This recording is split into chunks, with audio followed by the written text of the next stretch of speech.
100% consensus which India managed even on the issue of Ukraine. West was not ready to step back in terms of language. How difficult it was to achieve this? I think it was big success of Indian diplomacy to have achieved this feat, frankly. I also did not expect a leadership declaration to necessarily emerge because of the deep differences between the West on the one hand and Russia and China on the other, to the point that Russia was not willing to accept even the Bali language. And on the other hand, the West, until now, until the last moment, has been saying that they will not step back from what they wanted in terms of language, criticizing, condemning Russia for the Ukraine conflict. Now, I think a lot of effort has gone into this. Russia has emerged, to my mind, very successful diplomatically because Russia itself is not mentioned by name in the paragraphs on Ukraine. And there's no condemnation at all of Russia. There are general principles that have been enunciated about respect for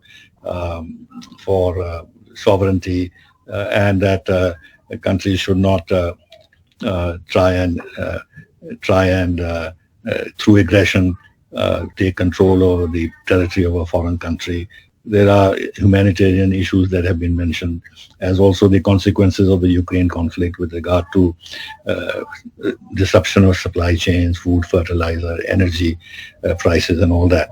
But there is no condemnation, which is very important. The second thing I want to say is that on the U.S. side, on the Western side, there has been certainly a much more constructive approach. They could have stuck to their position, insisted that the language they wanted should be included, but they have stepped back for two reasons. One, they don't want the G20 platform to break up, because that will be inevitably the result of this, because the G20 would have lost its relevance if at the leadership they could not go beyond their much narrower concerns with regard to the Ukraine conflict and in fact do not want to actually arrive at a consensus on all the larger questions that confront the international community, which are far more serious in nature than what is happening in Ukraine. So I think they wanted to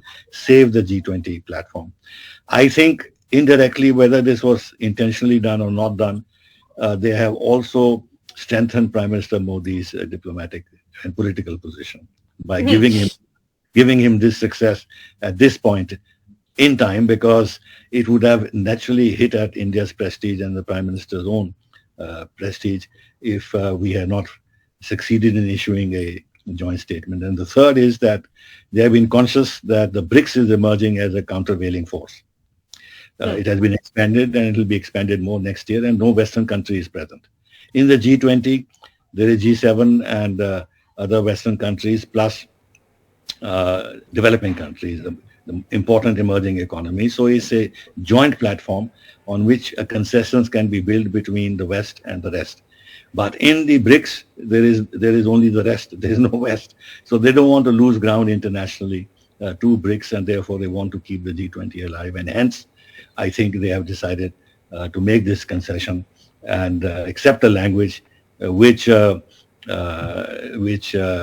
not condemn Russia at all. Now, how the media and commentators in the West will react to this, I have a feeling they'll criticize what has happened. They will say that the West has made concessions.